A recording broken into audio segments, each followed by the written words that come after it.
Bonjour, je vais vous présenter le corrigé du croquis de géographie L'eau dans le monde, ressources et gestions inégales. Alors ce corrigé, comme tous les corrigés de la même série, sont ici pour clôturer tout un cheminement, à savoir vous commencez normalement, si vous suivez mes conseils, à télécharger le PDF correspondant à cet exercice. Il est gratuit, il est sur mon site. Ce PDF, vous répondez à toutes les questions qui sont posées, vous répondez graphiquement à l'aide notamment du cartoflage prof qui vous est proposé.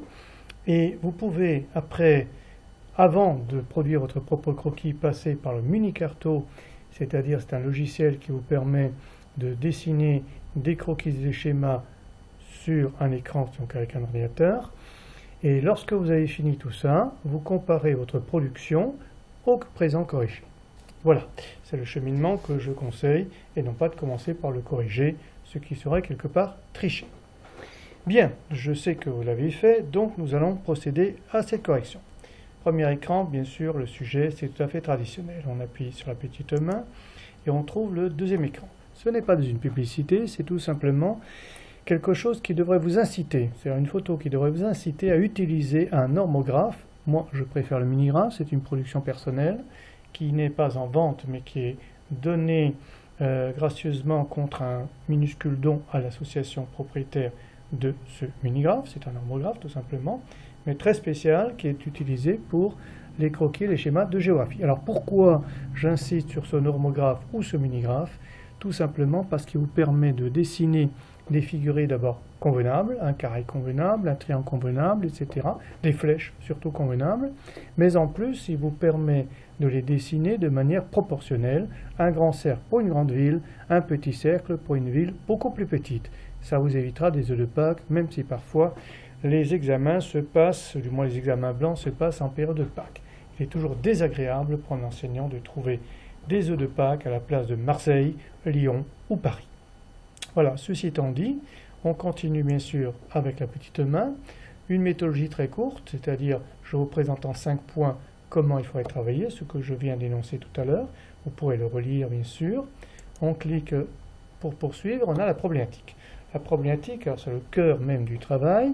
Cette problématique est expliquée ici, mais vous la retrouvez bien sûr aussi sur le PDF. Et donc, comme vous avez travaillé avec le PDF, vous l'avez déjà lu. Vous pouvez passer. Voilà l'écran de travail. Cet écran de travail se présente de la manière suivante.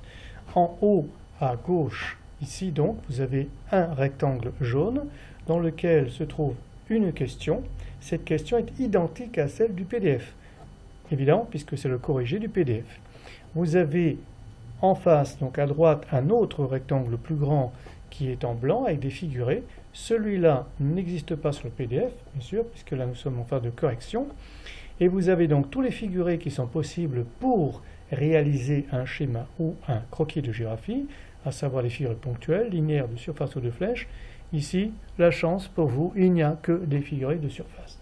En revanche, inutile de cliquer dessus, vous voyez, ça ne donne rien. Pourquoi? Parce que l'idéal, ce n'est pas de cliquer sur des figurés qui sont présents dans ce rectangle-ci, mais c'est de trouver une solution donc avec ces boutons. Alors je répète, ici, vous n'avez pas guère le choix, ce seront toujours des figurés de surface puisqu'il n'y a rien d'autre. C'est une exception. Alors vous avez aussi, donc je précise, deux boutons ici. Un bouton avec des carreaux de cahier, donc vous avez votre carte qui est recouverte de carreaux de cahier. Ceci vous permet de repérer facilement où vous mettez les éléments. Et pour ceux qui souhaitent utiliser des éléments de ce croquis comme schéma, vous avez superposition du schéma, des contours schématiques de l'espace monde. Donc avec ça, vous pouvez vous repérer, prendre des éléments, les reporter dans un schéma qui se trouverait par exemple dans une composition ou dans une étude de documents. Pour le moment, on n'en a pas besoin, donc on les décoche tous les deux. Alors on va essayer de corriger, c'est très simple, on lit la question. Donc l'eau douce est une ressource indispensable à la vie, tout le monde le sait. Elle est inégalement répartie, vos enseignants vous l'ont largement dit, il pleut ici, il ne pleut pas là-bas. Certains pays disposent de moins de 1000 m3 par habitant et par an d'eau douce. Évidemment, l'eau de mer ne compte pas, d'eau douce intérieure renouvelable. On ne compte ici que l'eau renouvelable. Alors dans ce cas-là, c'est la pénurie. Alors comment représenter les pays qui ont effectivement moins de 1000 m3 par habitant et par an? Il s'agira bien sûr d'un figuré de surface, puisqu'on n'a pas d'autre, mais l'exercice qui se répète, puisque c'est un modèle d'exercice, eh bien l'exercice est quand même conçu pour avoir 4 réponses possibles. Donc vous pourriez répondre par un figuré ponctuel, linéaire de surface ou de flèche. Alors il est évident que flèche, personne ne répondra. Linéaire, il y a peu de chances. On aurait pu, s'il n'y avait pas eu la réponse déjà écrite ici, on aurait pu penser à les figurés ponctuels, c'est-à-dire de mettre un point, un carré, un cercle ou quelque chose sur les pays qui disposeraient de moins de 1000 m3 par habitant et par an. Alors, admettons que c'est possible, parce que tous les exercices sont faits pour gérer les erreurs, même celui-là.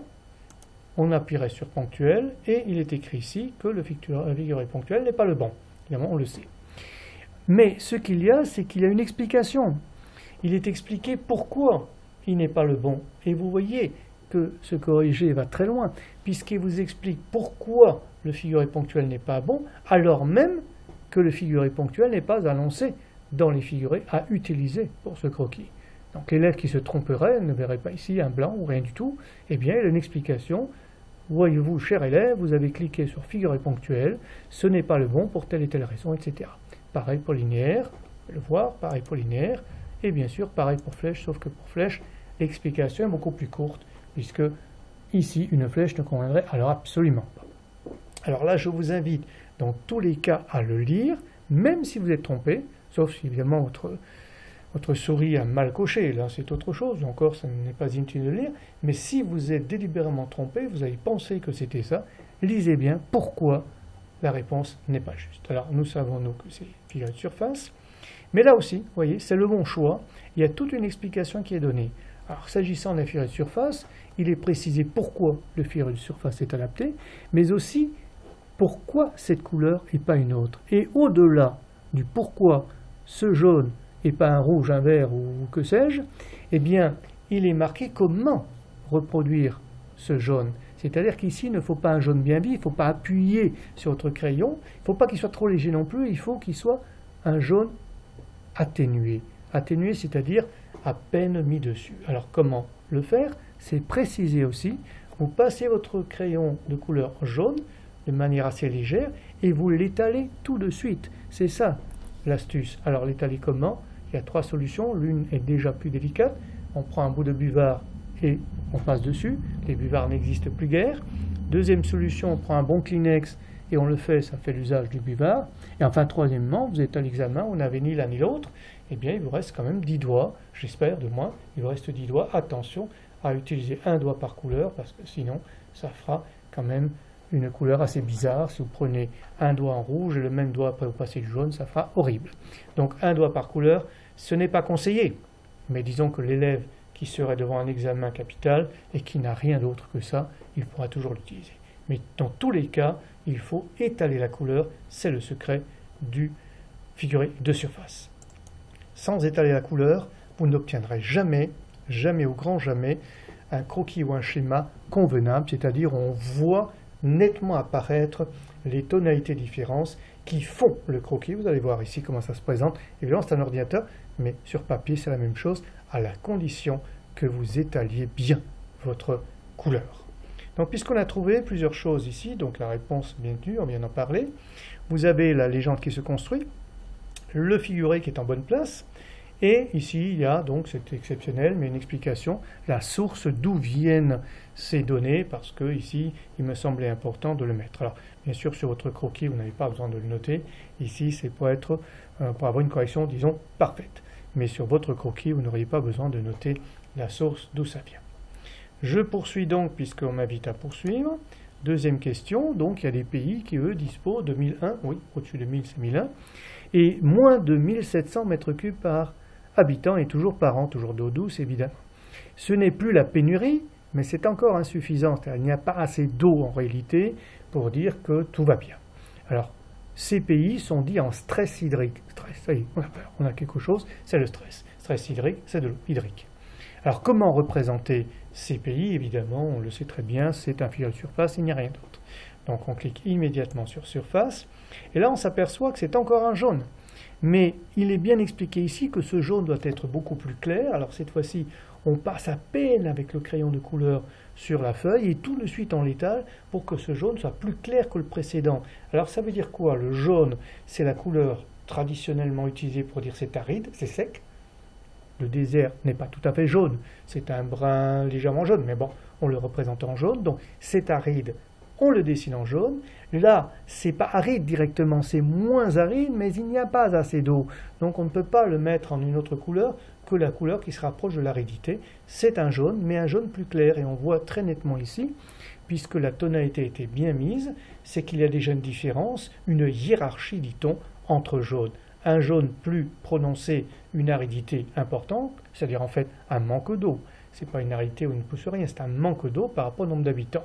Et dans le jaune un peu plus clair, c'est toujours pas une aridité au sol, figurez-vous, mais c'est un manque d'eau par rapport aux habitants qu'il y a dans ce pays. Puisque nous avons trouvé, on poursuit, et il y a après, donc, puisqu'on monte un petit peu en gamme, les pays qui disposent de 1701 mètres cubes jusqu'à 4000. Ces seuils ont été déterminés par des scientifiques, vous le lirez bien entendu dans les sources. Alors, ces pays-là ont déjà plus d'eau, ils ont plus d'eau que les précédents bien sûr. Pour le moment, ils ne sont surtout pas en pénurie ni en stress hydrique, il y a assez d'eau globalement, assez d'eau dirait-on, mais si jamais ces pays ont une explosion démographique, c'est-à-dire beaucoup plus d'habitants dans l'avenir, le problème pourra se poser pour eux aussi. Donc, somme toute, c'est assez peu d'eau. Comment allons-nous le dessiner? Toujours en surface, c'est évident, puisqu'il n'y a rien d'autre. On clique sur surface et vous voyez un bleu très clair. Alors, si vous avez suivi mes progressions dans les différents croquis, vous savez que je suis globalement contre le bleu. Sauf si le bleu, c'est de l'eau. Et ici, c'est de l'eau. Alors bien sûr, le pays, lui, n'est pas noyé, mais on parle bien d'eau. D'eau dans le monde. Comment représenter l'eau autrement que par le bleu? Il me semblait difficile de le faire différemment. Alors, c'est un bleu très très clair, c'est écrit. On sait très bien qu'on va partir en hiérarchie, on va monter en gamme, c'est-à-dire de plus en plus d'eau disponible pour les habitants. Donc on a une hiérarchie à mettre en place. Et bien comme on est dans la hiérarchie basse ici, c'est-à-dire juste un peu d'eau, suffisamment d'eau pour le moment, eh bien ce sera un bleu très clair.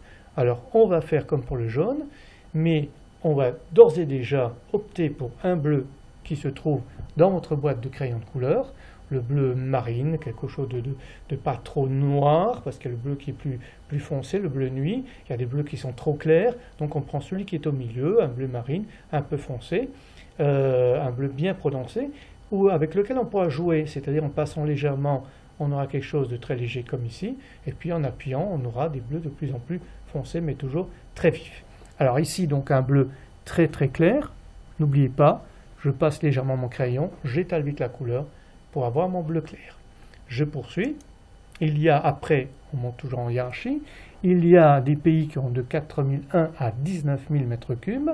Là, c'est déjà confortable, il n'y a pas de problème, même s'il y a une croissance démographique probable dans ces pays-là, eh bien, il y aura assez d'eau pour absorber cette croissance démographique.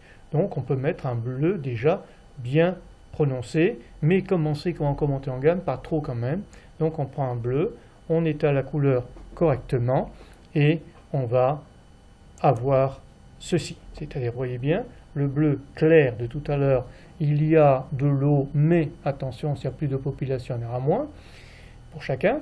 Là, c'est assez confortable, donc c'est un bleu, on va dire, bien confortable, bien assis. C'est un bleu que j'ai appelé un bleu bien franc. Voilà, c'est pas le bleu bien prononcé, il est bien franc, c'est-à-dire on le voit bien, il se détache bien du clair, mais on pourrait effectivement, et on va pouvoir aller encore au-delà. Donc on poursuit, il y a maintenant les derniers pays, la dernière catégorie, donc des pays qui ont plus de 19 001 mètres cubes et qui montent jusqu'à 5 millions, là c'est énorme, bien sûr, ce sont les pays qui sont les plus arrosés. Alors, il faudra toujours le même bleu, mais cette fois-ci, et c'est très exceptionnel sur mes croquis, quand il s'agit d'un filet de surface, il faut appuyer, vraiment appuyer sur la même couleur que vous avez utilisée pour les deux bleus précédents. Vous gardez la même couleur, mais cette fois-ci, vous appuyez et toujours vous étalez. Regardez ce que ça donne, filet de surface, voilà. C'est toujours le même bleu, simplement là, il est très appuyé, là, à peine appuyé, là, très très léger. est toujours très bien détaillé. Donc on voit très bien la hiérarchie des bleus qui s'impose, la hiérarchie des jaunes, et vous remarquerez que les 5 paliers ont été divisés en 2 pour signifier un manque d'eau, plus ou moins cruel, et puis en 3 paliers pour signifier quelque chose qui est déjà plus prononcé. Ça fait 5 paliers, on est tout à fait dans la norme, c'est-à-dire que l'œil peut très bien distinguer les 5 paliers, puisqu'il y a 2 tonalités différentes, une qui va dans le bleu et l'autre qui va dans le jaune. Nous avons donc ici un croquis très net, très clair, qui donne effectivement la réponse l'eau dans le monde des ressources inégales. Mais nous ne sommes pas encore arrivés à la gestion. Donc on poursuit puisqu'on a gagné, et cette fois-ci on est au dernier point. Mais certains pays cumulent en plus de l'handicap du faible niveau de développement que nous pouvons mesurer là. Il y en a qui ont de l'eau, il y en a qui n'ont pas d'eau, mais il y a des pays, on le sait, on l'a déjà vu en 6e, si vous avez suivi les croquis, qu'il y a des pays qui ont de faibles niveaux de développement, même très faibles, on les appelle les PMA. Et bien si ils ont en plus peu d'eau, eh bien ils seront dans de très grandes difficultés. Alors comment est-ce que nous pouvons le mesurer? Il y a beaucoup d'indicateurs.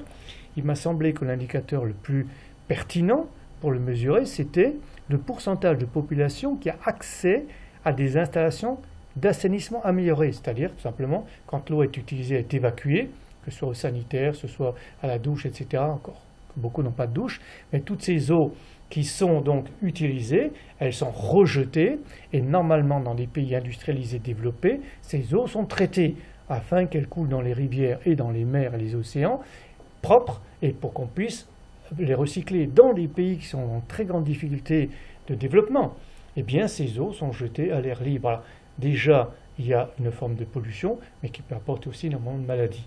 Donc c'est un indicateur qui, à mon sens, permet de bien dire que s'il n'y a pas d'assainissement amélioré, le pays n'est certainement pas développé. Et ça me permet aussi de joindre la notion de gestion inégale à l'eau directement, au lieu d'utiliser un autre indicateur de pauvreté. Celui-là me paraît être très proche de l'eau, puisque l'eau est utilisée, l'eau n'est pas assainie, c'est-à-dire on ne rend pas entre guillemets l'eau propre, donc c'est qu'on n'a pas d'eau, c'est qu'on n'a pas d'argent, excusez-moi, et si on n'a pas d'argent, c'est que le pays n'est pas développé. Voilà, c'est pour ça que j'ai pris cet indicateur. Alors comment représenter cet indicateur sur mon croquis? Alors on sait très bien que ce sera encore une fois de surface. Pourquoi? Il n'y a pas de secret, il n'y a rien d'autre que surface.